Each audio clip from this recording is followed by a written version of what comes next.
Okay.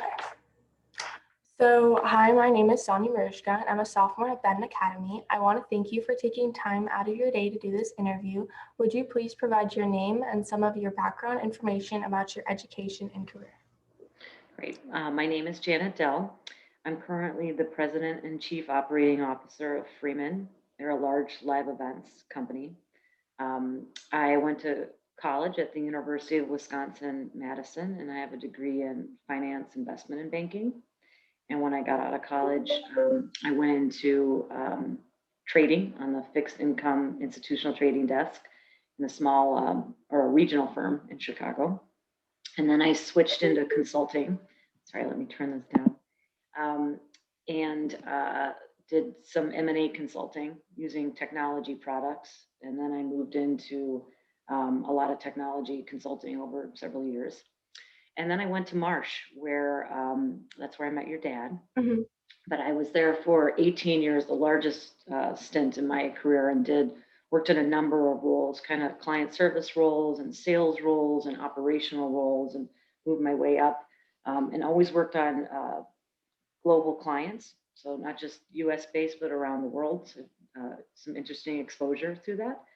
And then went into the Marsh & McLennan's kind of global headquarters and worked on global sales, driving a global sales transformation. And went back and helped with the sale of ClearSight. And then took this position. Originally, I joined Freeman as the Chief Growth Officer, which is a fancy way of saying head of sales and marketing. And then my role expanded, and now I'm President and Chief Operating Officer of all aspects of the business. So it's about, when it's not COVID, it's about a $2.5 billion business that operates around the world. Okay. Mm-hmm. My first question is, do you have a set of ethical principles that you use when faced with difficult questions or situations in your career? Yes, definitely. So one test is, as a mom, I like to think about decisions I make. If someone were to tell my kids, would I be okay with them knowing I made a certain type of decision? I was raised as a Roman Catholic, and also, there's certain moral and ethical considerations. Obviously, we'd never do anything illegal, but also trying to think about the greater good and what does this mean for people?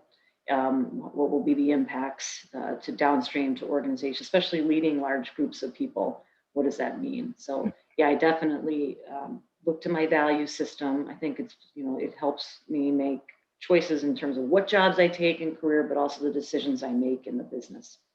My second question is, do you think that any particular business question, decision, or situation represents a difficult ethical issue? Well, sometimes I think in today's world, there tends to be a disconnect between the people and then what the shareholder is requiring. And that, you're seeing that actually right now through COVID, which the stock market is going crazy and doing very, very well, but the unemployment rate is plummeting. And this divergence, income inequality, which you'll hear about a lot between certain groups, continue to do very, very well. And then there's a lot of people being displaced by this mass digital transformation that the world's going through.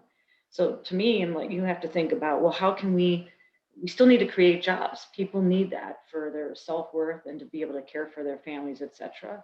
And while you need to have a return on your investment, you do need to think about the greater, broader community, the world community, your local community, et cetera, and the people that you employ. I mean, that's very important.